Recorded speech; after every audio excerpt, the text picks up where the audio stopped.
Magandang araw sa lahat ng ating mga taga-subaybay at tapat na listeners. Isang malaking karangalan na makasama kayo sa simula ng kwentong ito. Naway magustuhan nyo ang bawat kabanata ng buhay, pag-ibig at katatawanan na ating pagsasamahan. Kapit lang kayo dahil siguradong dadalhin kayo ng kwentong ito sa isang roller coaster na emosyon. 4 na taon nang nakakalilipas mula nang unang tumapak si Celestine sa naglalakihang pintuan ng mansyon ng mga Valerios. Kung titingnan ng tila palasyong estruktura na yon mula sa labas, agad maiisip ng sino man ang labis na karangyaan. Nakatirik sa pinaka-eksklusibong bahagi ng Forbes Park, ang pamilyang Valerios ay kilala bilang isa sa mga pinaka-makapangyarihang angkan sa mundo ng real estate at shipping line sa buong Asya. Si Celestine ay isang simpleng babaeng may matatayog na pangarap. Sa di inaasahang pagkakataon, dala ng kahirapan at pagnanais makatapos ng pag-aaral, napadpad siya sa pamamahay na ito upang mamasukan bilang isang kasambahay. Hinding-hindi malilimutan ng dalaga ang unang araw ng kanyang pag-a-apply. Tinitigan siya ni na Don Alejandro at Doña Vanessa mula ulo hanggang paa habang hawak ang kanyang resume. Sa taglay niyang pambihirang ganda, sa kutis niyang porselana na tila hindi nasisikatan ng araw at sa matatangos niyang ilong, akala ng mga ito, nagkamali siya ng pinasukang gate. Akala ng mag-asawa isa siyang ramp model o kaya isang nawawalang anak mayaman na nagre-rebelde sa mga magulang.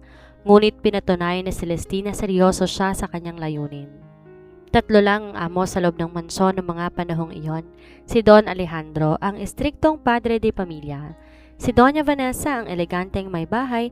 At si Ariana, ang bunsong anak na kasing edad lang ni Celestine.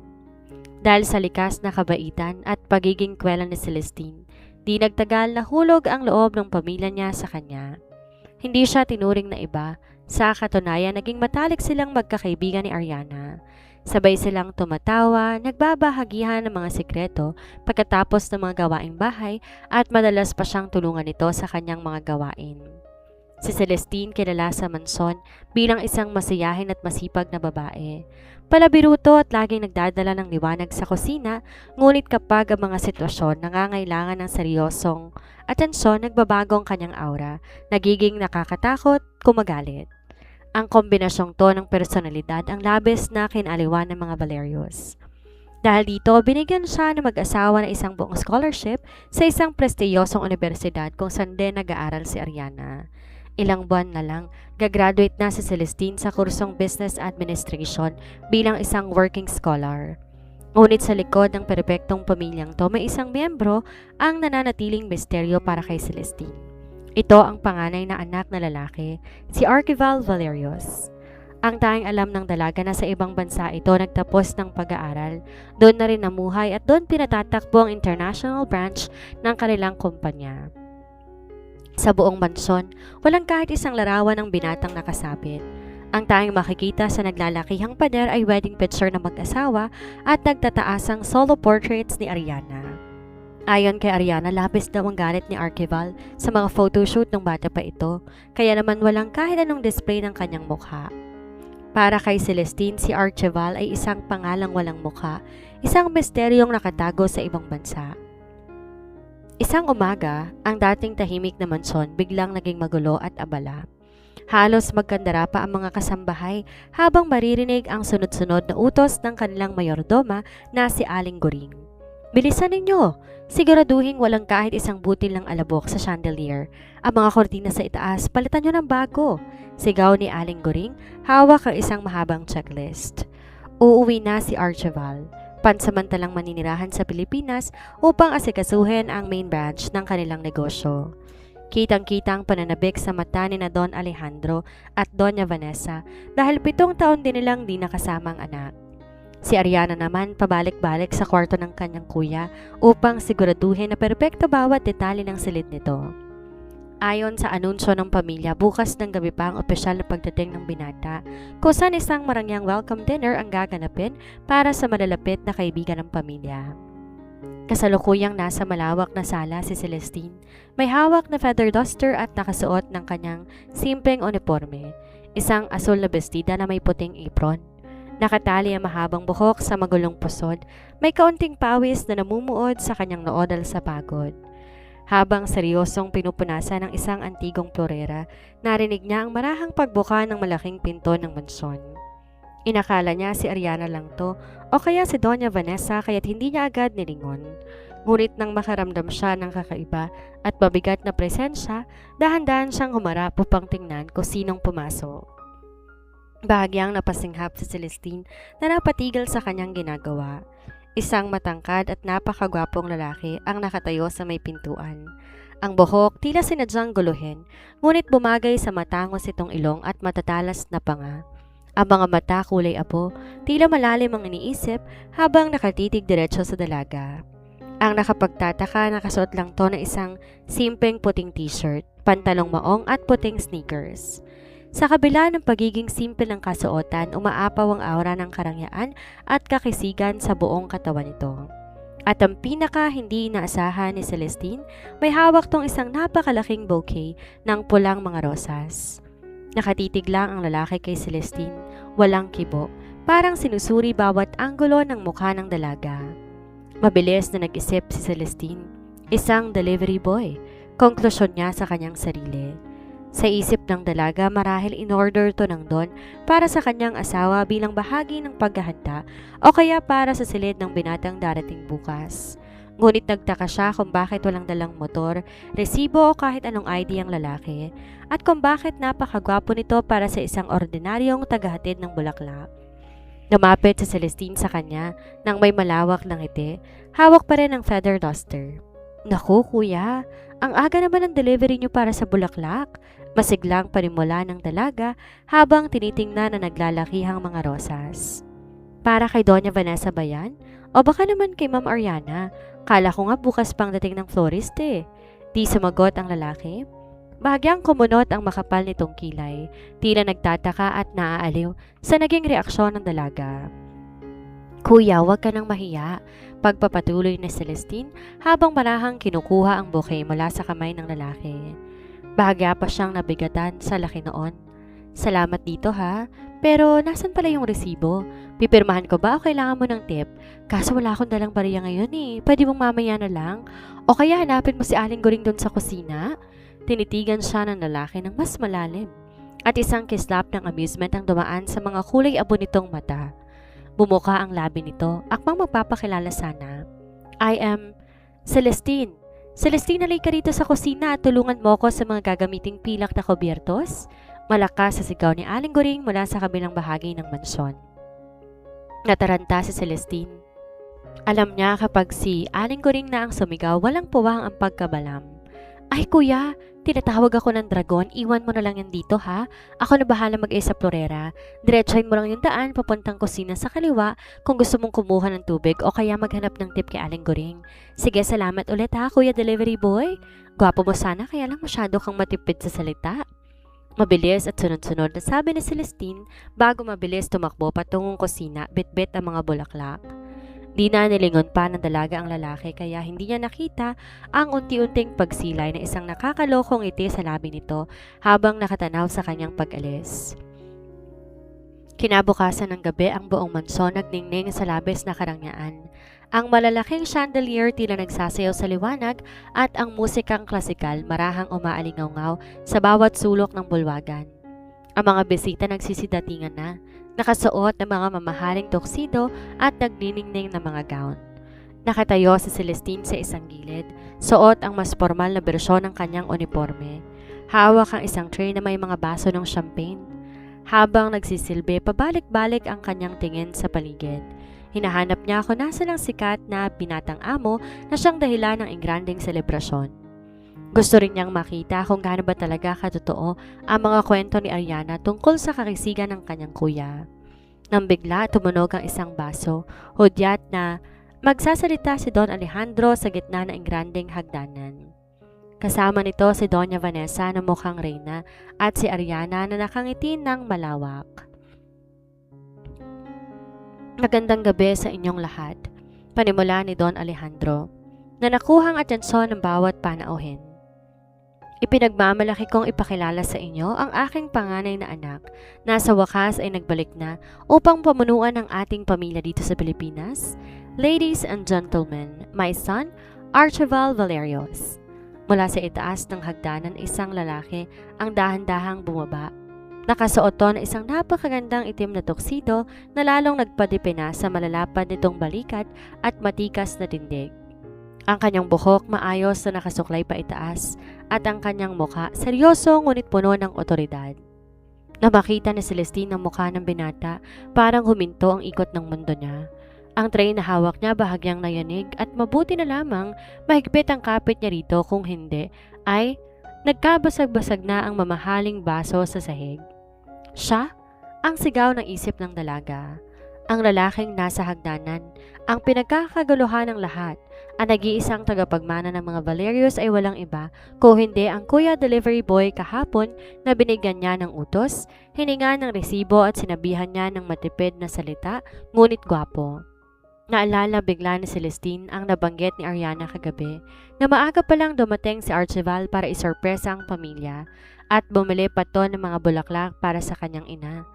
Habang naglalakad papasok, kaya naman pala wala tong dalang sasakyan o mga bodyguard noong nakita niya. Habang pababa ng hagdanan, biglang lumingon ang mga kulay abong mga mata ng binata sa direksyon ni Celestine. Parang may radar ang paningin nito dala sa dami ng tao. Eksakto sa dalaga to nakatitig. Isang tipid at mapaglarong ngiti ang sumilay sa mga labi ni Archibald Valerios. Tila pinapaalala sa kanya ang nakakatawang tagpo kahapon. Gusto na lamang magpalamon sa lupa ni Celestine sa sobrang kahihiyan. Ang mukha niya ay siguradong kasing pula ng mga rosas na iniwan niya sa binata. Paano niya nagawang tawaging delivery boy ang isang bilyonaryo? Mula nung gabing yon, nagsimula na ang kalbaryo ng dalaga. Sa tuwing maririnig niya ang yabag ng mga sapatos ni Archibald o kapag alam niyang paparating to sa isang bahagi ng mansyon, mabilis pa sa 4:00 siyang nagtatago. Kapag nakikita niya tong naglalakad sa hallway, agad siyang pumapasok sa pinakamalapit na kwarto, nagkukunwaring nagwawalis o nagpupunas ng kung ano-ano. Todo iwas si Celestine sa tuwing magkakasalubong sila sa loob ng mansyon dahil sa labis sa takot. Natatakot siya na baka na-offend niya ito, isumbong sa mga magulang at bigla siyang isasante sa trabaho na magiging dahilan upang mawala rin ang kanyang scholarship ilang buwan ng pagtatapos. Ngunit tila mapaglaro ang tadhana dahil kung gaano kailangan ang umiwas na Celestine, mukhang mas lalo lang gumagawa ng paraan ng pagkakataon upang magtagpo ang kanilang mga landa sa loob ng malaking mansyon. Ang mga sumunod na araw sa loob ng mansyon ng mga Valerios ay naging isang malaking laro ng taguan, kung saan ang tanging taya ay si Celestine. Bawat sulok ng marangyang tahanan ay tila naging mapanganib para sa dalaga. Kung pupunta siya sa silid-aklatan upang magpunas ng mga libro, sinisigurado muna niya walang anino ng isang matangkad na lalaki. Kung magdidilig siya ng mamahaling halaman sa garden, pabalik-balik ang tingin niya sa balkonahe sa ikalawang palapag. Para na siyang isang secret agent na umiiwas sa radar ng kaaway. Ang tanging layunin niya, wag mag-cruise ang landas nila ng bagong dating na bilyonaryo. Ngunit kung matalas ang pakiramdam ni Celestine sa pagtatago, mas matalas naman ang mga mata ni Archibald Valerios. Hindi manhid ang binata. Unang araw pa lang ng kanyang pagbabalik, napansin na niya ang biglaang pagbabago ng kilos na magandang kasambahay na tumawag sa kanyang kuya delivery boy. Kung nung unang araw nagawa pa niya itong itirian ng malawak at utusan na maghanap ng tip kay Aling Guring, ngayon tila to nakakita ng multo sa tuwing masusulyapan siya. Isang umaga, habang nagkakape si Archibald sa balkonahe, nakita niya si Celestine sa ibaba na may bit-bit na basket ng mga labahin. Nang lumingon ang dalaga pa itaas at magtagpo ang kanilang mga mata, kitang-kita ni Archibald kung paanong nanlaki ang mga mata nito bago mabilis na nag-U-turn at naglakad pabalik sa loob ng laundry room na parang nakakita ng baha. Bahagyang napangiti si Archibald habang nakatanaw sa pinto kung saan na naglaho ang dalaga. May kung anong spark ng aliwang nararamdaman niya. Sa buong buhay niya sa ibang bansa, lahat ng taong nakapaligid sa kanya sumusunod sa bawat kumpas ng kamay niya. Formal at tila takot magkamali, pero ang isang to, tinakbuhan siya matapos mapagkamalang tagahatid ng bulaklak. "So you're avoiding me, huh?" Mulong ni Archibald sa sarili, sabay lapag ng tasa ng kape. "Let's see how long you can keep that up." Dahil doon nagsimula ang bagong estratehiya ng binata. Kung ayaw siyang lapitan ng dalaga, gagamitin niya ang kanyang kapangyarihan bilang amo upang pilitin tong lumapit. Hapon ng araw na yon, kasalukuyang nagpapahinga si Celestine sa kusina habang tinutulungan si Ariana na mag-ayos ng mga reviewers para sa nalalapit nilang pagsusulit. Kalmado ang paligid, walang gulo, nang biglang pumasok si Aling Guring na may hawak na namang checklist. "Celestine, nasan ka?" Tawag ng mayordoma. "Nandito po, Aling Guring. Bakit po?" Sagot ni Celestine, biglang kinabahan. "Pinapatawag ka ni Sir Archibald mo doon sa silid-aklatan. May papagawa raw sa'yo," wika ni Aling Guring bago mabilis na umalis upang tingnan ang nilulutong hapunan. Bumagsak ang balikat ni Celestine.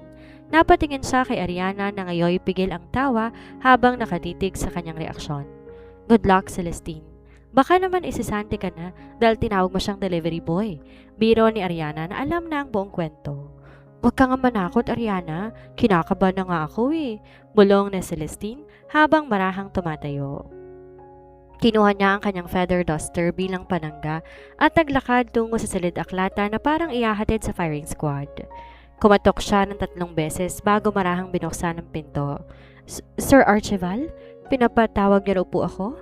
Nakatayo si Archibald malapit sa malaking bintana, formal na formal ang kasuotan kahit nasa loob lang ng bahay. Lumingon to sa kanya, walang emosyon ng mukha. "Yes, Celestine, right?" "Opo, sir. Gusto kong ayusin mo ang mga libro dito ayon sa kulay. Magsimula ka sa pula papuntang asul hanggang sa puti. Ayoko na magulong pagkakaayos."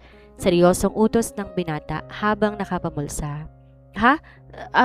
Opo, sir. Masusunod po," sagot ni Celestine. "Ayon sa kulay, ano to? Kindergarten?" Naisip ng dalaga ngunit di niya pwedeng sabihin ng malakas. Mabilis kumilos si Celestine. Habang nag-aayos siya ng mga libro, nararamdaman niya ang matalas sa tingin ni Archibald na nakasubaybay sa bawat galaw niya. Upang matapos agad, binilisan niya ang pag-akit baba sa maliit na hagdan. Matapos ang halos 30 minuto, humarap siya sa binata. "Sir, tapos na po." Tiningnan ni Archibald ang bookshelf. Pagkatapos, tumingin sa dalaga. "Good. Pwede ka nang bumalik sa ginagawa mo." Huminga ng malalim si Celestine at mabilis na lumabas. Akala niya doon na natatapos ang lahat, ngunit nagkamali siya. Dahil paglipas lang ng 20 minuto, muling umalingaw-ngaw ang boses ni Aling Guring. "Celestine, pinapakuha ni Sir Archibald ang kanyang tsinelas sa kwarto niya." Sumunod na kalahating oras. "Celestine, gusto ni Sir Archibald ng malamig na tubig, pero ayaw lang may yelo. Gusto niya galing sa dispenser na pinalamig ng 3 oras." Sumunod na naman. "Celestine, nawawala raw ang ballpen niya sa lamesa. Hanapin mo raw." Sa 5 beses na tawagin siya sa loob ng isang hapon. Parang gusto na lang magpalit anyo ni Celestine bilang isang flower vase para di na mautusan. Pumasok siya ng silid tanggapan kung saan nakaupo si Archibald habang nagbabasa ng dyaryo. "Sir, ito na po ang pinapakuha niyong tsaa." May pagkapormal ngunit bakas ng pagod sa boses ni Celestine habang nilalapag ang tasa sa maliit na mesa. "Salamat," tipid na sagot ni Archibald nang di man lang tumitingin sa kanya.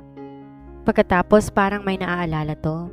"Oh, by the way, Celestine, pakikuha rin palang laptop ko sa sasakyan. Pakisabi kay Aling Guring medyo matabang ang tsaa ngayon." "Aba, sumusobra ng isang to ha?" Sigaw ng isip ni Celestine. Deep inside, nagwawala ng kanyang kalooban. Kung hindi lang niya amo ang lalaking to, baka naihampas niya na ang feather duster sa mukha nito. Napansin niya ang bahagyang pag-angat ng gilid ng labi ng binata, isang palatandaan na sadyang pinaglalaroan siya nito. Humakbang pabalik si Celestine. Pilit pinapanatili ang kanyang ngiti kahit ang kanyang mga matay handa nang pumatay. "May iba pa po ba kayong kailangan, Sir Archibald? Baka po gusto niyo ipagbiyak ko kayo ng buko o kaya naman ipag-igib ng tubig sa kabilang subdivision."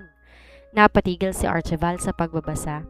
Binaba ang dyaryo, direktang tiningtingan ang dalaga. Ang kanyang mga kulay abong mata may halong amusement. "Are you talking back to your employer, Celestine?" "Naku, hindi po sir. Nagtatanong lang po ako para isang lakaran na lang kasi baka mamaya po, pahanap niyo naman sa akin kung nasa na nawawalang hibla ng carpet ninyo." Sagot ni Celestine. Lumabas ang pagiging kuwela at matapang kapag napupuno. Di na nakasagot kaagad si Archibald. Sa halip na magalit ay mas lalo lamang siyang naaliw sa katapangan ng dalaga. Alam niya na pipilitan lang tong magtiis dahil sa takot na masasante. Just get the laptop. Utos muli ng binata, ngunit may bahagyang tono ng tawa sa kanyang boses. Opo, Sir Delivery. Ay, Sir Archibald pala. Mabilis na bawi ni Celestine bago mabilis na tumalikod. Dinala ang tray at nagmarcha palabas ng pinto habang bumubulong ng kung ano-anong mga salita sa hangin. Habang naglalakad si Celestine patungo sa garahe, naiiyak na lang siya sa inis sa kanyang sarili. Ang layunin na umiwas para di mapansin ay kabaliktaran ang naging resulta dahil bawat utos nito lalong nagiging malapit ang distansya nila sa isa't isa at mas lalong nahihirapan si Celestine na itago ang totoo niyang nararamdaman sa ilalim ng kanyang apron. Lumipas ang isang buong linggo, ang pangunahing routine ni Celestine sa mansyon maging personal na utosan ni Archibald. Kung nung una si Aling Goring ang tulay ng mga utos, ngayon, direkta nang tinatawag ng binata ang pangalan niya gamit ang intercom o kaya sisigaw na lang to mula sa tuktok ng hagdan. Celestine, nasa ng itim kong sapatos? Celestine, pakidala ng mga dokumentong ito sa study room. Celestine, pakikuha ng tissue. Araw-araw gantong eksena at unti-unti nang nauubos ang pasensya ng dalaga. Isang hapon nga habang nag-aayos siya ng mga unan sa sala, narinig niya ang pamilyar na boses mula sa ikalawang palapag. Celestine! Sa sobrang inis ng dalaga, imbes na sumagot agad, lumingon muna siya sa malaking salamin sa dingding at gumawa ng nakakatawang mukha. Pinalaki niya ang kanyang mga mata, dinilat ang dila at tinaas ang feather duster na parang espada. Opo sir, pababa na. Ay, paakyat na po? Sigaw niya pabalik. Mabilis binalik ang seryoso at formal na mukha nang marinig ang marahang yabag ng sapatos ng binata na pababa na pala ng hagdan. Di alam na Celestine na mula sa anggulo ng hagdanan, kitang-kita ni Archibald sa refleksyon ng salamin lahat na nakakatuwang napagsanap at pagwawala niya. Pigil na pigil ang binatang mapatawa ng malakas habang naglalakad patungo sa kanya. May sinasabi ka, Celestine? Tanong ni Archibald. Seryoso ang boses ngunit may pilyong kislap sa mga mata. Naku, wala po sir. Sabi ko po ang bango-bango ng hagdanan nyo ngayon mukhang bagong punas. Mabilis na palusot ng dalaga. Sabay kumpas ng feather duster sa hangin na tila yon ang pinakamahalagang gawain sa mundo. Good. Kasi kung may reklamo ka, pwedeng-pwede mong sabihin sa akin ng diretsyo. Pangaasar pa ng binata bago to dinaluhan na isang tawag sa telepono at lumakad patungo sa silid aklatan. Napahawak na lamang si Celestine sa kanyang dibdib. Sinusumpa ang sarili kung bakit napakakwela at napakaloko ng kanyang mga reaksyon kapag naiinis. Makalipas ang ilang araw, naging abala ang mansyon nang malaman ang mga malalapit na kaibigan ni Archibald na opisyal na itong nakabalik sa Pilipinas. Ang kanyang mga kababata at mga kasama sa negosyo na sina Kendrick Valderrama at Jason Sterling, mga kilalang tagapagmana rin ng malalaking korporasyon, ay biglang sumulpot sa mansyon upang bisitahin ang binata. Nasa malawak na silid tanggapan ng tatlong magkakaibigan, may hawak na mga baso ng alak, nagtatawanan at nagbabalitaan tungkol sa mga nangyari sa nakalipas na 7 taon. Si Archibald ay nakasandal sa marangyang sofa, nakikinig sa mga kwento ng dalawa. Habang nag-uusap sila, aksidenteng napatingin si Kendrick sa malaking glass window na nakaharap sa malawak na hardin ng mansyon. Sa labas, sa ilalim ng sikat ng araw, dumaan si Celestine. May bitbit tong isang maliit na gunting at basket, masigasig na nagugupit ng mga tuyong dahon ng mga mamahaling halaman. Ang kanyang buhok ay bahagya ng hinahangin at ang simpleng kagandahan ay lalong kuminang sa ilalim ng liwanag ng araw. Napatigil sa pagsasalita si Kendrick at napanganga. Siko niya si Jason na agad ding napatingin sa labas. Bro, sino yon? Manghang-manghang tanong ni Kendrick, hindi inalis ang tingin kay Celestine. May bago ka bang bisita, Archibald? O kamag-anak ninyo? Sobrang ganda, parang artista. Oo nga bro, grabe ang mukha. Napaka-muog at eleganteng tingnan. Pagsang-ayon naman ni Jason habang inaayos pa ang kanyang polo. Single ba yan? Pwede bang manligaw? Nilingon ni Archibald ang labas at nakita si Celestine busy sa kanyang ginagawa. Sa hindi maipaliwanag na dahilan, bigla nakaramdam ng kakaibang kirot at pagkairita ang binata sa kanyang dibdib nang marinig ang mga salitang manligaw mula sa kanyang mga kaibigan. Hindi niya nagustuhan ang ideya na tinitingnan ng ibang lalaki ang kasambahay na gabi-gabi niyang naiisip. Upang mapigilan ang dalawa at turn offin ang mga ito, biglang nag-isip ng mabilis na paraan si Archibald. Binalik niya ang seryoso at malamig niyang mukha, sabay higop sa kanyang inumin. "Huwag niyo nang subukan," walang emosyon na sabi ni Archibald. "Bakit naman bro?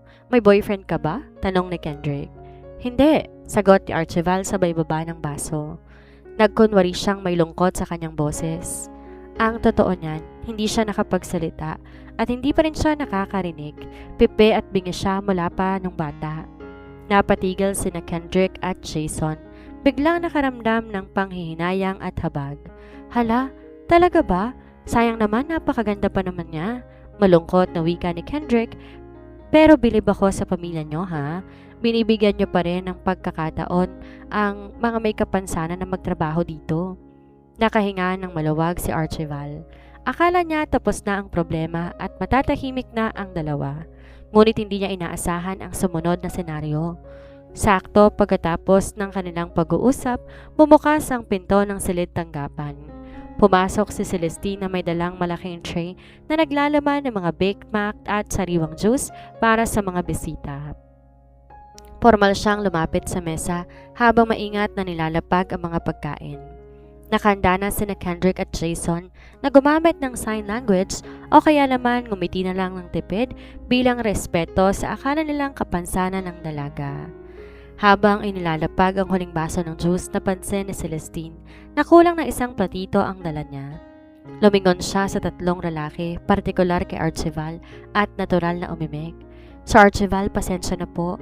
Kulang po na isang platito para sa Bake Mac. Kukunin ko lang po muna sa kusina saglit." Malinaw at malambing na pahayag ng dalaga. Parang binagsakan ng kulog sina Kendrick at Jason. Nanlaki ang kanilang mga mata at sabay silang napalingon kay Archibald. Pagkatapos ay kay Celestine at pabalik muli kay Archibald. "Nakakapagsalita ka?" Nauutal na tanong ni Kendrick kay Celestine. Bahagyang kumunot ang noo ni Celestine sa kakaibang tanong ng bisita. Pero dahil likas na kwela at diretsong sumagot, tumango siya. "Opo kuya, bakit po? Mukha po ba akong tahimik? At nakakarinig ka rin?" Hirit naman ni Jason. Tinititigan ng dalaga na parang nakakita ng isang himala. "Aba opo naman po. Malinaw na malinaw po ang pandinig ko. Naririnig ko nga po kahit ang bulong ng mga langgam dito sa dingding eh." Sagot ni Celestine na may kasama pang biro, sabay ngiti ng bahagya. "Bakit po? May problema po ba sa pandinig ko?" Hindi. Wala. Sige, salamat." Mabilis na bawi ni Kendrick habang ang mukha ay unti-unting namumula sa matinding pagtataka. "Sige po, kukunin ko lang po yung platito." Paalam ng dalaga bago magalang na tumalikod at naglakad papalabas ng silid. Nang tuluyang masara ang pinto, sabay hinarap ni Kendrick at Jason si Archibald na ngayon tahimik na sumusubat sa kanyang baso. Mukhang walang pakialam at tila walang ginawang kasalanan. "Gago ka, Archibald. Sabi mo, bingi at pipi," sigaw ni Kendrick, na hindi alam kung maiinis o matatawa sa kalokohan ng kaibigan. "Napakalawig ng dila ng kasambahay mo. Nakikipagbiroan pa. Dead maka pa dyan, bro." "Bakit mo ba sinabi may kapansanan yon? Selos ka no?" Pang-aasar naman ni Jason habang itinuturo ang kaibigan. Si Archibald naman ay nanatiling tahimik at deadma. Nag-angat lamang siya ng tingin. Tiningnan ang dalawa ng malamig at nagkibit balikat. "I just remembered. Akala ko siya yung isa pa naming kasambahay."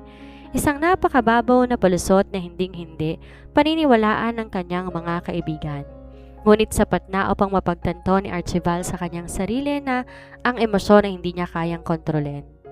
Mabilis pa na lumipas ang mga linggo at naging usap-usapan ng buong mansyon ang nalalapit na pagtatapos ni Celestine at Ariana sa universidad.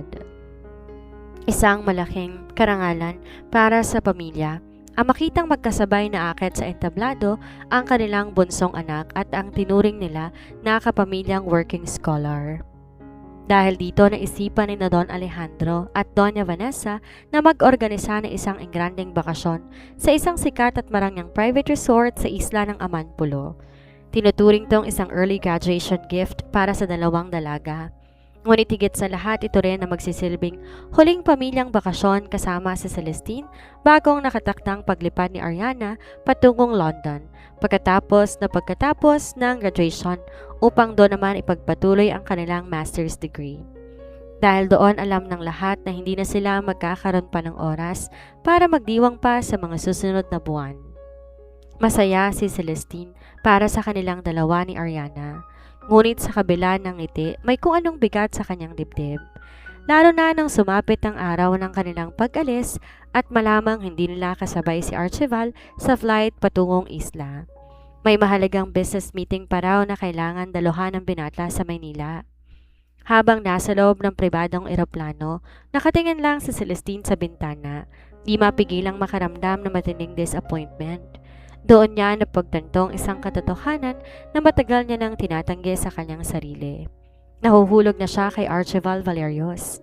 Kahit na palagi siyang inuutusan nito, kahit na madalas siyang mayamot sa mga kakaibang trip ng binata sa mansyon.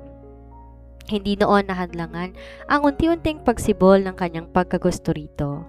Ang bawat pagsulyap, ang mga simpleng pang-asar nito at ang mga pagkakataon na nahuhuli niya itong nakatitig sa kanya ay dahan-dahan na kumukuha sa kanyang puso. Ngunit gising ang isip ni Celestine. Alam niya ang kanyang realidad. Ang pamilya na Valerios ay lumalangoy sa bilyon-bilyon na kayamanan. Samantalang siya ay isang hamak na scholar at kasambahay lamang. Alam niya na ang pag-ibig ay walang patutunguhan at isang malaking bawal, kaya naman nakabuo na siya ng isang lihim na plano. Pagkatapos ng kanyang graduation, aalis na siya sa mansyon. Maghahanap ng trabaho sa ibang kumpanya at lalayo upang tuluyan makalimutan ang nararamdaman para sa binatang amo bago pa man to lumalim ng husto. Pagkalapag ng kanilang eroplano sa pribadong runway ng isla, agad namangha si Celestine sa ganda ng paligid. Ang buhangin kasing puti ng pulbos at ang tubig dagat tila isang malaking asul na kristal na kumikinang sa ilalim ng sikat ng araw. Ang resort napakalarawan ng karangyaan, napapaligiran ng mga mararangyang villa at matataas na puno ng nyog. Matapos maiayos ang kanilang mga gamit sa kani-kanilang marangyang silid, hindi na nakapaghintay si Ariana. Agad nitong hinila si Celestine patungo sa tabing dagat. Celestine, dali, maligo tayo sa beach. Napakaganda ng tubig. Masayang yaya ni Ariana habang nakasuot na ng isang kulay rosas na swimsuit. Nako Ariana, kayo na lang muna. Manonood na lang muna ako rito sa Pampang. Pagtanggi ni Celestine. Wala naman kasi akong dalang swimsuit. Alam mo naman, wala akong ganyang uri ng kasuotan. Anong wala? Inaasahan ko na yan kaya nagdala ko ng extra para sa'yo, no? Excited na sabi ni Ariana, sabay abot sa kanya na isang eleganteng emerald green na two-piece swimsuit na may kasamang puting silk robe. Nababaliw ka na ba, Ariana? Hindi ko kayang isuot yan. Baka mapagalitan ako ng mga magulang mo. Gulat na bulong ni Celestine habang nakatingin sa kulang sa telang kasuotan. Ngunit dahil likas na mapilit at makulit si Ariana, wala ring nagawa ang dalaga. Nagpumilit to at halos itulak pa siya sa banyo para magpalit. Nang lumabas si Celestine, mabilis niyang binalot ang puting silk robe sa kanyang buong katawan at mahigpit na tinali ang sinturonon upang walang makitang balat. Pagdating nila sa dalampasigan, walang takot na naunang tumakbo si Ariana patungo sa malalakas na alon habang tumatawa at kumakaway. Celestine, halika na! Tanggalin mo na yung robe mo! Nakatayo lang sa Celestine sa may basang buhangin, nagdadalawang isip. Hawak-hawak niya ang dulo ng kanyang robe. Kinakabahan at tila nahihiya kung aalisin ba niya yon o hindi upang sumunod sa tubig. Nang akmang hahawakan niya ang tali ng robe upang magbaka sakali at hubarin to, isang pamilyar, baritono at malamig na boses ang biglang umalingaw-ngaw mula sa kanyang mismong likuran. Huwag mong tatangkaing alisin yan. Mananatili ang robe na yan sa katawan mo. Bumalis ang tibok ng puso ni Celestine. Ang boses na yon, kilalang kilala niya. Mabilis siyang lumingon ng may nanlalaking mga mata. Nakatayo ron si Archibald, nakasuot na isang simpleng puting linen shirt na nakabukas ang unang 3 butones at isang short na pang beach. Ang buhok bahagyang ginugulo ng hangin at isang short na hangin mula sa dagat. Ang mga kulay abong mga mata ay nakatitig ng mariin, tila may halong pagbabawal sa kanya. Sir Archibald? Gulat na bulalas ng dalaga habang mas lalong hinigpitan ng hawak sa kanyang robe. Akala ko po ba bukas pa ang dating ninyo? At paano po kayo nakarating dito nang hindi namin nalalaman? Di kaagad sumagot ang binata. Humakbang ito papalapit sa kanya. Sapat na upang maamoy ni Celestine ang pamilyar nitong pabango na humalo sa amoy ng dagat. Tumingin si Archibald sa malawak na karagatan kung nasaan si Ariana bago muling binalik ang paningin sa tila natatarantang mukha ng dalaga. Napaaga ang pagtatapos ng meeting ko, simpleng sagot ni Archibald habang ang mga mata ay nananatiling nakapako sa mukha ni Celestine. At mabuti na lang pala na paaga ako dahil kung hindi, mukhang kung ano-ano ang ipapakita mo dito sa beach. Ano pong ipapakita? Nakasuot naman po ako ng robe depensa agad ng dalaga. Bagaman ang kanyang pisngi ay unti-unti nang nagiinit sa tindi ng kaba at ng malalim na pagkahulog sa kanyang loob. Sa binata na tila mas lalo pang naging gwapo sa ilalim ng dapit hapon ng isla. Dahil sa mahigpit at tila walang kompormisong pagbabawal ni Archibald, di na nagpumilit si Celestine na sumama sa dagat. Imbes makipagtalo sa seryosong aura ng binata, nagmarcha siya pabalik sa kanilang pribadong villa habang nakabusangot ang mukha. Ngunit dahil sayang naman ang pagkakataon at ang ganda ng hapon, naisipan niyang doon na lang maligo sa pribadong swimming pool na eksklusibo para sa kanilang villa. Mas ligtas doon at walang ibang makakakita sa kanya. Inalis niya ang kanyang robe, dahan-dahang lumusong sa maligamgam na tubig. Habang lumalangoy, hindi pa rin mawala sa isip niya ang mukha ni Archibald. Bawat tibok ng puso niya ay tila nagbabadsa na mas lalo siyang nahihirapan sa plano niyang pag-alis pagkatapos ng graduation. Nang sumapit ang gabi, nagbigay si Celestine ng isang simpleng white summer dress para sa kanilang welcome dinner. Pagkatapos kumain ng marangyang seafood buffet kasamang pamilya Valerios, nagkayayaan silang lumipat sa isang sikat na open-air beach bar sa loob ng isla kung saan may live acoustic band at masayang inuman. Dahil gabi ng pagdiriwang bawat isa may hawak na baso. Si Celestine na bago pa lang sa mundo ng alak, hindi alam na ang matatamis na cocktail na inihahain sa kanya tulad ng margarita at Long Island iced tea ay may matatabang sipa. Akala niya juice lang to kahit mabilis na itong tinoon sa kanyang labi dahil sa sarap. Makalipas sa isang oras, naramdaman na ni Celestine ang kakaibang pag-ikot ng paligid. Ang mga pisngi nag-apoy sa pula at ang kanyang tawa naging mas malakas at mas malaya. Napansin agad ni Archibald ang kondisyon ng dalaga na makitang halos hindi na to makatayo ng diretsyo at sumandal na sa balikat ni Ariana tumayo ang binata mula sa kanyang upuan. Ako na maghahatid sa kanya sa kwarto. Voluntaryo ni Archibald sa kanyang mga magulang, sabay alalay sa bewang nito na tila nawawala na ng balanse na si Celestine. Habang naglalakad sila sa tahimik na pathway patungo sa villa, halos pasanin na ni Archibald ang dalaga dahil sa sobrang kalasingan nito. Si Celestine naman ay humagikhik. Ang kanyang ulo nakasandal sa matigas sa dibdib ng binata, nilalanghap ang pamilyar at mabangong amoy nito. Nang marating nila ang kwarto ni Celestine, dahan-dahan siyang nilapag ni Archibald sa kama. Ngunit dahil sa kawalan ng balanse ng dalaga at sa bigat ng kanyang katawan, aksidente na nahila ni Celestine ang polo shirt ni Archibald. Sa isang iglap, pareho silang natumba sa malambot na kutson. Nasa ibabaw ni Celestine ang binata, nakatukod ang dalawang kamay nito sa gilid ng kanyang ulo. Doon nakatitig silang dalawa.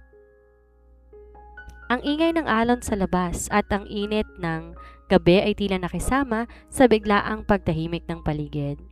Sa ilalim ng impluwensya ng alak at ng matagal lang tinatagong damdamin, naging matapang ang puso ni Celestine.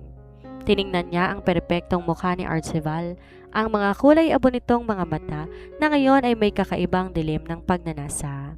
Naisip ng dalaga, wala naman sigurong masama kung magiging makasarili ako kahit ngayong gabi lang. Malapit na akong umalis at pagkatapos nito, hindi ko na siya muling makikita. Bago pa man makakilos si Archibald, binuhat ni Celestine ang kanyang mga kamay upang hawakan ang panga ng binata at dahan-dahang inilapit ang kanyang mga labi upang hagkan ito. Ang halik niya ay walang karanasan, mariin, ngunit puno ng emosyon at pag-aalinlangan. Bahagyang nagulat si Archibald sa biglaang agresyon ng dalaga, ngunit hindi nagtagal rumesponde siya. Hinawakan niya likod ng ulo ni Celestine, pinalalim ang halik na unti-unti naging mapusok at puno ng matagal ng pinipigil na emosyon. Nang sandaling huminto sila para kumuha ng hangin, natiling magkalapit ang kanilang mga noo. Humahalo ang mainit na hininga ni Archibald sa mukha ng dalaga. Tinitigan niya to ng mariin sa mga mata. "Celestine?" Gumaralgal ang boses ng binata. "Titigan mo ko. Sigurado ka ba rito? Gusto kong malaman kung payag ka na hindi lang dahil sa epekto ng alak na nainom mo, dahil kapag nagpatuloy tayo wala nang balikan." Tumingin si Celestine sa kanya. Ang kanyang paningin bahagyang malabo, ngunit ang kanyang puso'y gising na gising sa katotohanan. Tumango siya ng marahan. Ang mga mata ay puno ng determinasyon at pagmamahal. "Opo, gusto ko to. Hindi to dahil sa alak, Archibald." Ang pagbanggit ng dalaga sa kanyang pangalan nang walang formalidad ay tila naging metsa para tuluyan na mawala ang natitirang kontrol ng binata. At sa ilalim ng malamlam na liwanag ng buwan na tumatago sa bintana, may masidhing nangyari sa kanilang dalawa. Isang pagsasama na bumasag sa pader na naghihiwalay sa kanilang magkaibang mundo. Kinabukasan, mataas na ang sikat ng araw nang magising si Celestine. Ang liwanag ay masakit sa kanyang mga mata at ang kanyang ulo ay tila ba binibiyak dahil sa matinding hangover. Akmang babangon sana siya nang maramdaman niya na tila may mabigat na bisig na nakapulupot sa kanyang bewang.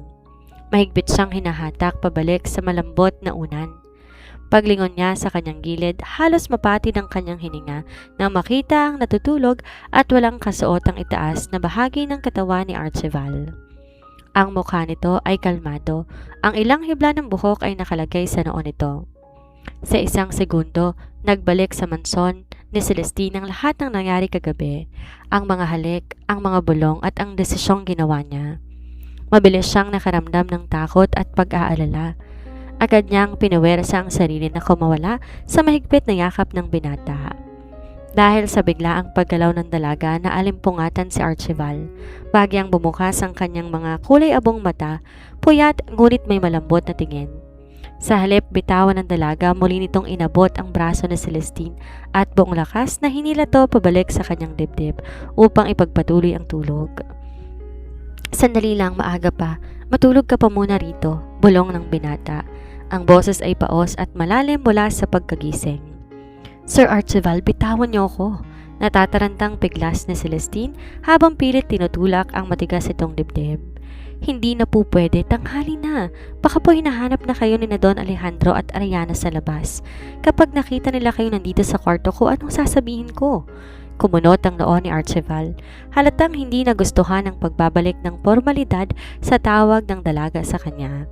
Ngunit dahil sa higit na lakas at pagpapumalit ni Celestine, unti-unti niyang pinaluwag ang hawak nito. Tinitigan niya ang dalaga na ngayon mabilis na binalot ang sarili ng kumot, baka sa matinding takot sa magagandang mata nito. Matapos ang marangyang bakasyon sa isla, bumalik ang pamilya Valerio sa kanilang mansyon sa Forbes Park. Para kay Celestine, ang pagtapak muli sa sementadong daan ng Maynila ay tila isang kudyat para magising sa isang magandang panaginip at harapin ang realidad. Akala ng dalaga kapag nakabalik na sila sa realidad ng mansyon, kung saan formal ang lahat at nariyan ang mga magulang at kapatid ng binata, ay mas madali niya nang maiiwasan si Archibald. Inaasahan niya na ang nangyari sa isla ay mananatili na lamang doon. Isang lihim na pagkakamali na dala ng alak at bugso ng damdamin, subalit nagkamali siya. Dahil ang akala niyang pag-iwas ay naging metsa lamang ng mas matinding pananabik. Sa loob ng malaking mansyon, sa loob ng mga saradong pinto at sa mga oras na abala ang lahat, may isang sikretong mundo na nabuo sa pagitan ni Celestine at Archibald. Di na nila mapigilan ang kanilang mga sarili. Sa bawat pagkakataon na magkakaroon sila ng kaunting oras na silang dalawa lamang, ang pader ng pagiging amo at kasambahay ay tuluyang nagbabasag. Isang hapon, Habang nag-aayos si Celestine ng mga bagong lundag na dokumento sa loob ng madilim at tahimik na study room, narinig niya ang marahang pag-click ng kandado ng pinto. Paglingon niya, nakatayo ron si Archival, walang salita. Lumapit ang binata sa kanya. Ang matitig na hakbang nito, nagpabilis sa tibok ng puso ng dalaga. Bago pa man makapagsalita si Celestine, corner na siya nito sa pagitan ng malaking mesa at matikas na katawan ng binata. Hinawakan ni Archival ang kanyang bewang at nung walang pag-aalinlangan niyuko ang ulo upang hagkan siya. Ang mga palihim na halik na iyon, puno ng nakatagong pananabik, marahas, ngunit may kasamang tamis na nagpapakapit kay Celestine sa balikat ng binata. Ang mga yakap sa dilim. Ang marahang bulong sa tuwing magkakasalubong sila sa likod ng hagdanan at ang mga saglit ng pag-iisa sa tuwing umaalis ang pamilya ay naging regular na bahagi ng kanilang mga araw. Kahit walang formal na usapan, alam ng kanilang mga katawan ang hinahanap. Pareho sila ng nararamdaman. Sa tuwing yakap ni Archival ang dalaga, nadarama ni Celestine ang higpit at pag-iingat at tila ayaw nitong mawala siya. At tuwing tumutugon si Celestine sa halik ng binata, binibigay niya ang buong puso niya. Subalit sa kabila ng tamis ng kanilang mga patagong sandali, may isang malaking pader ang nananatili sa kanilang pagitan. Ang takot. Pareho silang takot umamin. Si Celestine pinipigilan ng kanyang prinsipyo at realidad. Sa isip niya, sino nga ba ako para mahalin na isang Archival Valerios? Hamak na scholar lang akong pinapakain ng pamilya niya. Baka para sa kanya parandali ang aliw lang to habang narito siya sa Pilipinas. Natatakot siyang marinig mula mismo sa labi ng binata na walang seryosong patutunguhan ng lahat dahil alam niyang tuluyan na yung wawasak sa kanyang puso. Sa kabilang banda, si Archival ay nakaramdam din ng parehong takot, bagaman sa magkaibang dahilan. Nakikita niya bawat pag-iwas ng tingin ni Celestine matapos ang kanilang mga halik. Napapansin niya ang lungkot sa mata ng dalaga sa tuwing ibabalik nito ang apron sa katawan. Dahil dito natatakot si Archival na baka ang dalaga ay napipilitan lamang dahil sa kanyang posisyon bilang amo. O kaya naman dala lang ng takot na masasante. Natatakot siya na baka hindi sila pareho ng lalim ng nararamdaman. At ang pag-amin niya ay maging dahilan upang tuluyan ng dumayo ang natatanging babae na nagpapatibok ng kanyang puso. Kaya naman, pinili na lang ng dalawang manahimik. Nagpatuloy sila sa isang relasyong walang pangalan, nabubuhay sa mga nakaw na sandali habang ang oras ay patuloy na tumatakbo patungo sa araw ng graduation. Ang araw na tinakda ni Celestine para sa kanyang tuluyang paglisan. Dumating ang araw na matagal nang pinaghirapan at hinintay ni Celestine. Ang kanyang pagtatapos sa kolehiyo. Suot ang kanyang black toga at medalya ng karangalan bilang isang cum laude, naging emosyonal ang dinaluhang seremonya. Sa tabi niya ay si Ariana na masayang-masaya rin, habang sina Don Alejandro at Doña Vanessa nakangiting nakasubaybay na parang mga totoong magulang. Ngunit para kay Celestine, ang pinaka tumatak sa kanyang puso ay ang nangyaring gabi bago ang mismong graduation. Habang tahimik ang mansyon, palihim na pumasok si Archival sa kanyang silid. Walang utos, walang biro, kundi isang seryosong pag-uusap. Hinawakan ng binata ang kanyang mga kamay. Tinitigan siya ng may pambihirang lambing at sinabi ang mga salita na di kailanman malilimutan ng dalaga. I am so proud of you, Celestine. Sa kabila ng lahat ng hirap na pinagdaanan mo sa buhay, narito ka na. You proved to everyone how strong you are. Ang mga salitang yon ang nagpabagsak sa natitirang pader sa puso ng dalaga at sa gabing yon, bago ang kanyang malaking araw, muling pinagsaluhan ng dalawa ang isang gabi ng nag-aalab na pagmamahalan. Isang gabi na tila may halong pamamaalam para kay Celestine. Pagkatapos ng seremonya ng graduation, nagtungo ang buong pamilya kasama si Celestine sa isang mamahaling fine dining restaurant para sa isang pribadong salo-salo. Ito na rin ang magsisilbing despedida ni Ariana at ng kanyang mga magulang dahil mamayang gabi na ang flight ng mga ito patungong London. Si Archival lamang ang maiiwan sa Pilipinas upang pamahalaan ang pangunahing sangay ng kanilang korporasyon. Masaya ang kwentuhan sa simula, ngunit sa kalagitnaan ng hapunan biglang binaba ni Don Alejandro ang kanyang baso ng alak at hinarap ang panganay na anak. By the way, Archival, Seryosong panimula ng ama. Nakausap mo na ba ang anak ni Mr. Henderson? I mentioned to you before about the business alliance through an arranged marriage with your heiress. It's a crucial step for our European expansion. Parang gumuho ang mundo ni Celestine sa kanyang kinaupuan. Biglang nabingi ang kanyang pandinig at ang kutsara tinidor na hawak niya tila naging napakabigat. Nag-angat ng tingin si Archibald, bakas ang gulat at pagkasindak sa mukha nito habang mabilis sumusulyap kay Celestine. Bumuka ang mga labi ni Archibald para sumagot, ngunit sa puntong yon hindi na naintindihan pa ng dalaga ang mga salitang lumalabas sa bibig ng binata. Ang tanging naririnig na lang niya ay ang mabilis at marahas na tibok ng sarili niyang puso. Nasaktan siya ng lubos. Doon siya tuluyang natauhan sa pinakamasakit na paraan, na kahit ano pang tindi ng mga palihim nilang halik, nananatili siyang isang kasambahay at si Archibald nakalaan sa isang babaeng kapantay ng kanilang yaman. Bahagyang nanginig ang kanyang mga labi at pilit niyang pinikit ang mga mata upang pigilan ang mga luha na kaunti na lamang ay babagsak na. Upang maitago ang kanyang emosyon, sinubukan ni Celestine ang kumain. Ngunit nang ilapit niya mamahaling ulam sa kanyang mukha, bigla siyang napaatras. Ang amoy ng pagkain na kanina lang ay masarap, tila biglang naging mabaho at nakakaduwal para sa kanya. Kumulo ang kanyang sikmura at halos masuka siya mismo sa harap ng hapagkainan. Mabilis siyang uminom ng malamig na tubig at nagkunwari na sumasakit lang ang ulo upang di mahalata ang kanyang matinding pagkairita sa amoy. Matapos ang hapunan, dumiretso na sa pribadong hangar ng airport ang mga magulang at si Ariana gamit ang sasakyan ng pamilya. Dahil doon, si Celestine ay nagpalitang sumabay sa sasakyan ni Archibald pauwi sa mansyon. Bago umalis, mahigpit na niyakap ni Celestine ang kanyang matalik na kaibigan. Mag-ingat ka doon, Ariana. Mamimiss kita. Humiyaw ng bahagya si Ariana at bumulong sa tenga ni Celestine. May pilyong ngiti sa mga labi. Mamimiss din kita, Celestine. Sana pag uwi ko rito pagkatapos ng 2 taon, ninang nako ha? Alam ko naman na may chemistry kayo ni kuya eh. Naguguluhan at may mabigat na pasanin sa dibdib, pilit nang umiti na lamang ang dalaga at tumango para lang hindi na humaba ang usapan. Naging bingi ang katahimikan sa loob ng sasakyan ni Archibald habang binabaybay nila ang highway pauwi ng Forest Park. Nakatingin lang si Celestine sa labas ng bintana habang si Archibald paminsan-minsang sumusulyap sa kanya. Halatang gustong ipaliwanag ang tungkol sa arranged marriage, ngunit pinipigilan ng sariling pride at kaba. Habang umaandar ang sasakyan, may biglang sumagi sa isipan ni Celestine. Isang malamig na takot ang gumapang sa kanyang buong katawan. Ilang linggo nga ba akong di dinadatnan? Mabilis niyang binilang ang mga araw sa kanyang isip.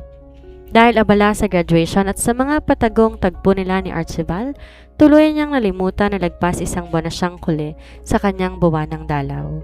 Idagdag pa ang biglaang pagkasuka niya sa restaurant kanina. Kinabahan siya ng husto. Kahit ayaw niyang kausapin ang binata dahil sa galit at sakit, napilitan siyang magsalita. Sir Archibald, formal at malamig na tawag niya. Maaari po ba tayong dumaan sa pinakamalapit na butika? May bibilin lamang po akong gamot. Tumingin si Archibald sa kanya, bakas ang pag-aalala. May masakit ba sa'yo? Masama ba ang pakiramdam mo dahil sa pagkain kanina? Sakit lang po ng ulo. Kailangan ko lang ng paracetamol. Pagsisinungaling niya, pilit iniiwas ang tingin. Inihinto ni Archibald ang sasakyan sa tapat na isang 24 hours na butika. Akma sanang bababa ang binata para siya na ang bumili, ngunit mabilis pumigla si Celestine. Ako na po, mabilis lang to. Pumasok si Celestine sa butika na may nanginginig na mga hakbang. Imbes na paracetamol, isang pregnancy test kit ang kanyang hiningi sa kahera. Mabilis na itong tinago sa loob ng kanyang bag bago bumalik sa sasakyan. Pagkarating sa mansyon, mabilis na tumakbo si Celestine patungo sa kanyang silid sa quarters. Hindi na nilingon si Archibald na tinatawag ang kanyang pangalan. Nilock niya ang pinto at pumasok sa banyo. Hawak ang nanginginig na mga kamay, sinundan niya ang mga instruksyon sa maliit na kahon. Lumipas ang 5 minuto na tila ba naging 5 taon ang bagal para sa dalaga. Habang naghihintay, paulit-ulit siyang nagdarasal na sana nagkakamali lamang siya, na sana dala lang to ng stress sa pag-aaral. Nang tinignan niya ang kit na nakalapag sa ibabaw ng lababo, halos mabitawan ni Celestine ang plastic sa tindi ng shock. 2 pulang guhit. malinaw, walang kaduda-duda. Positive. Napahawak si Celestine sa kanyang tiyan habang dahan-dahang napasandal sa pader ng banyo. Ang mga luhang kanina pa niya pinipigilan tuluyan ng bumuhos ng walang tunog. Buntis siya. Buntis siya sa lalaking nakatakdang ikasal sa isang mayaman. Sa lalaking bago pa lang niyang minamahal at sa mismong araw na plinano niyang iwan to upang magsimula ng bagong buhay. Ang banyo ng kanyang silid ay naging saksi sa pinakamabigat na gabi sa buhay ni Celestine. Nakatitig pa rin siya sa maliit na plastik na may 2 pulang guhit. Ang bawat patak ng kanyang luha tila may kasamang takot, pangamba at kawalan ng pag-asa. Paano na? Ito ang paulit-ulit na tanong sa kanyang isip. Paano niya palalakin mag-isa ang bata? Sasabihin ba niya to kay Archibald? Ngunit kapag sinabi niya baka isipin ng pamilya nitong ginagamit niya lang ang sanggol para mapigilan ang arranged marriage o kaya naman para makahuthot ng yaman. Ayaw niyang maging pabigat at ayaw niyang kaawaan siya. Sa tindi ng takot nagpa siya si Celestine na panindigan ang kanyang unang plano. Kailangan niya nang umalis ngayon din bago pa malaman ng lahat ang kanyang kondisyon. Pinahid niya ang kanyang mga luha, huminga ng malalim, dahan-dahan binuksan ang pinto ng banyo upang lumabas at simula ng pag-iimpake ng kanyang mga iilang damit. Subalit sa sobrang lalim ng kanyang iniisip at sa tagal niya sa loob ng banyo, hindi niya na napansin ang marahang pagbukas ng pinto ng kanyang silid. Bilang anak ng may-ari ng mansyon, may duplicate na susi si Archibald sa bawat kwarto rito. Pagkatapak na Celestine sa mismong silid, napatigil siya. Nakatayo sa gitna ng kanyang kwarto si Archibald, nakasandal sa dulo ng kama, nakatitig sa kanya na may halong matinding pag-aalala at pagod. Dahil sa biglaang gulat, hindi agad naisip na Celestine na itago ang kanang kamay kung saan mahigpit pa rin niyang hawak ang pregnancy test kit. Nalaglag ang paningin ni Archibald sa kamay ng dalaga. Kumunot ang noo nang makita ang pamilyar na puting plastic. Celestine, ano yan? Seryoso ngunit may panginginig sa boses na tanong ng binata. Mabilis binalik na Celestine ang kamay sa kanyang likuran habang pilit pinapakalma ang sarili. Wala po, Sir Archibald. Basura lang po ito. Itatapon ko lang po. Humakbang papalapit si Archibald. Ang kanyang mga hakbang ay dahan-dahan ngunit may otoridad. Huwag mo kong ma-Sir Archibald ngayon, Celestine. Nakita ko. Please let me see it. Nagdalawang isip ang dalaga. Umiling siya habang unti-unting umaatras. Muling nagbabadya ang luha sa kanyang mga mata. Wag na po sir, pakiusap. Lumabas na po kayo. Mag-iimpake po ako ng mga gamit ko. Aalis na po ako rito. I said let me see it. Di na napigilan ni Archibald ang kanyang emosyon. Lumapit siyang tuluyan. Dahan-dahan hinawakan ng pulso ng dalaga. Di marahas ang kanyang hawak kundi banayad pero puno ng pagsusumamo. Dahil sa panghihina ng kanyang tuhod at sa tindi ng pagmamahal sa lalaki, unti-unti bumitaw si Celestine sa kanyang depensa. Dahan-dahan niyang binukas ang kanyang palad at pinakita ang kit. Kinuha to ni Archibald, tinitigan ng mabuti ang 2 pulang guhit.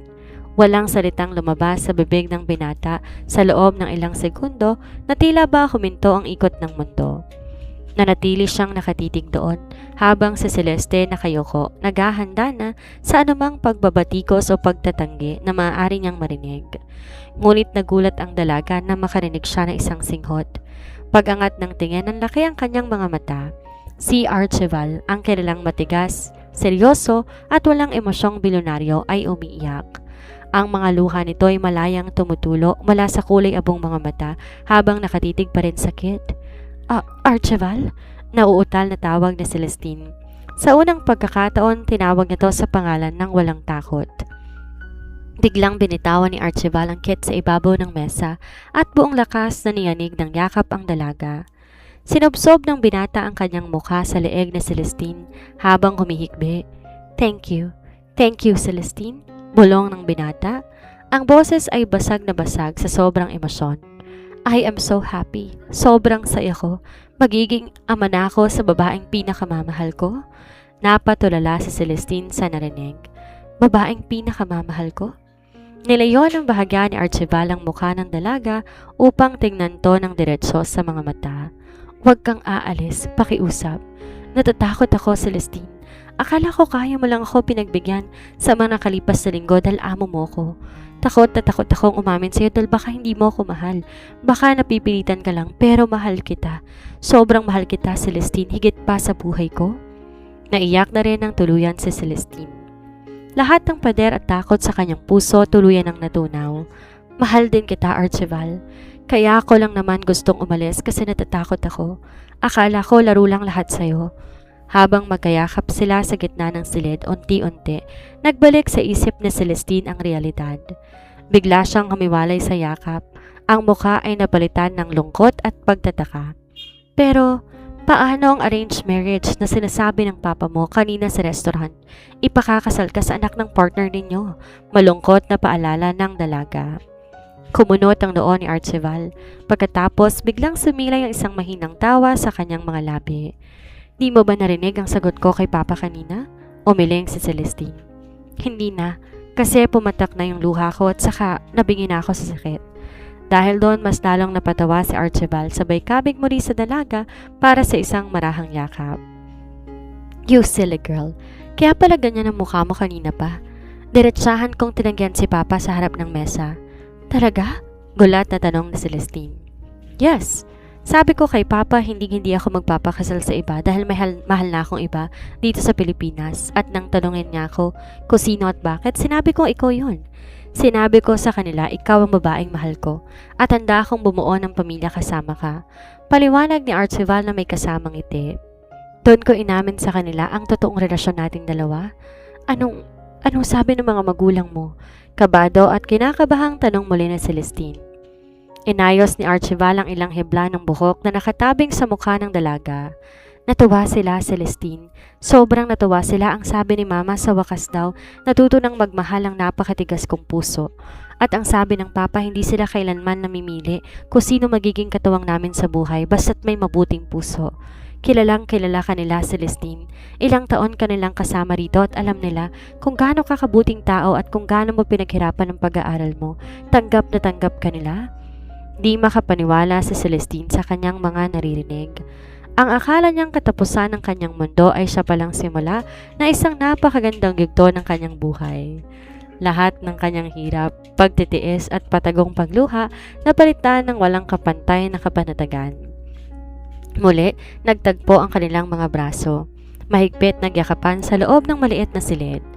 Ang takot na bumabalot sa kanila kanina tuluyang naglaho, napalitan ng mga bulong ng pagmamahalan at pangako para sa kanilang hinaharap kasama ng maliit na anghel na malapit nang dumating sa kanilang buhay. Mabilis dumipas ang mga linggo matapos ang gabi ng pag-amin sa quarters at opisyal na ngang hinarap ni na Archibald at Celestine ang bagong yugto ng kanilang buhay. Pagkatapos ng kanilang unang pagbisita sa doktor upang masigurong ligtas at maayos ang lagay ng dinadalang sanggol ng dalaga, agad kumilos si Archibald. Walang pag-aalinlangan, may buong paninindigan. Inayos ng binatang isang pribado, ngunit napaka-eleganteng kasal sa loob lamang ng isang buwan. Para sa espesyal na araw na yon, lumipad pabalik ng Pilipinas sina Don Alejandro, Doña Vanessa at si Ariana upang makasama ang dalawa. Dumating din ang buong pamilya ni Celestine mula sa probinsya, mga simpleng tao na hindi makapaniwala na ang kanilang mabait at masipag na anak ay ikakasal sa isang lalaking may napakalaking katayuan sa lipunan, ngunit may busilak at tapat na puso. Hindi lang doon natatapos ang pagmamahal ni Archibald. Upang masigurong guminhawa na ang buhay ng pamilya ng kanyang asawa, binigyan niya ang mga ito ng sapat na kapital at sariling negosyo, kasabay ng pagbili ng isang komportableng bahay at lupa. Bukod dito, sinalon na rin ni Archibald ang pag-aaral ng mga nakababatang kapatid na Celestine para sa mga prestihiyosong paaralan. Para kay Celestine ang makitang masaya at hindi na naghihikahos ang kanyang mga mahal sa buhay ang pinakamagandang regalong natanggap niya sa kanyang buong buhay. Sa bawat prenatal check-up ni na Archibald at Celestine, may isang bagay silang napagkasunduan matapos malaman na dalawa ang tibok ng puso sa sinapupunan ng dalaga. Kambal ang kanilang magiging anak. Bagaman paulit-ulit tinatanong ng kanilang doktor kung gusto ba nilang malaman ang kasarian, mariin silang tumanggi. Gusto nila na isang malaking sorpresa sa mismong araw ng panganganak. At dumating na nga ang takdang oras matapos ang ilang buwan ng pag-aantay. Naging abala ang buong ospital nang mag-labor si Celestine. Sa loob ng delivery room, halos mapatid ang mga ugat sa kamay ni Archibald sa tindi ng higpit ng hawak ng kanyang asawa sa tuwing iiri ito. Puno ng pawis at luha ang mukha ni Celestine, ngunit sa bawat hiyaw niya ay buong suporta at bulong ng pagmamahal ni Archibald ang kanyang naririnig. Isang malakas na iyak ang umalingaw-ngaw sa silid. "It's a healthy baby boy," anunsyo ng doktor habang tinataas ang unang sanggol. Di pa man nakakahinga ng maluwag si Archibald, muling umire si Celestine para sa kasunod na sanggol. Makalipas ang ilang minuto, isa pang malakas na iyak ang pumuno sa silid.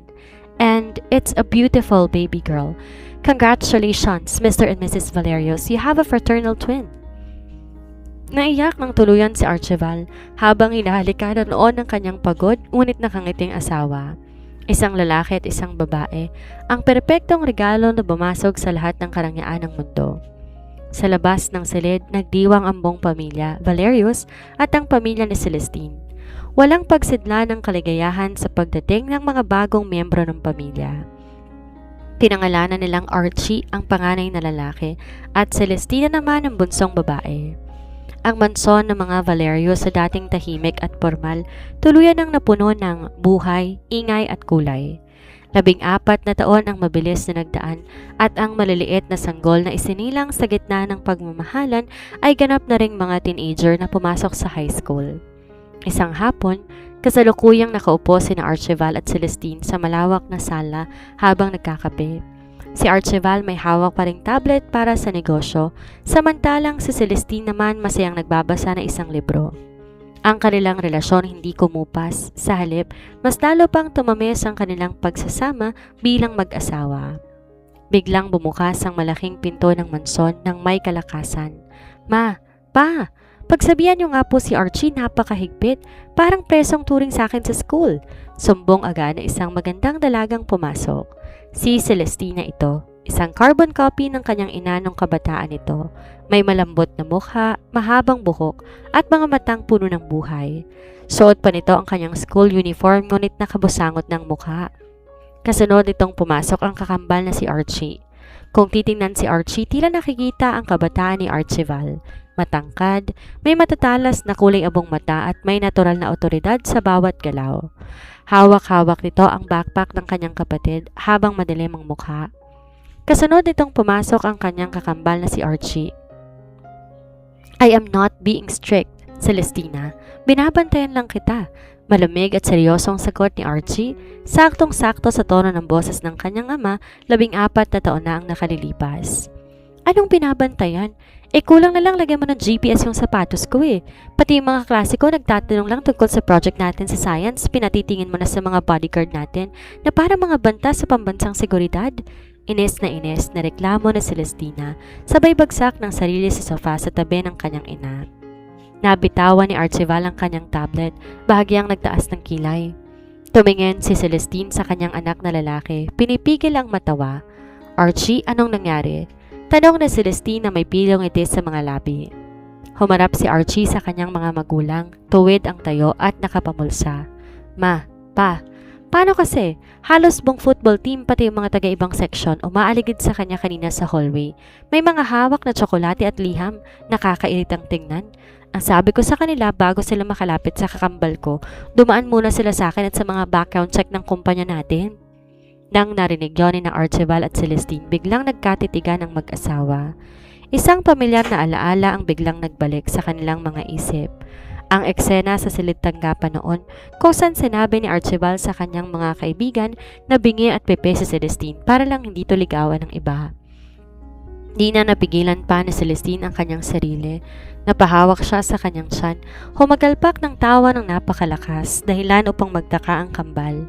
"Oh, bakit po kayo tumatawa, Ma?" Takang tanong ni Celestina.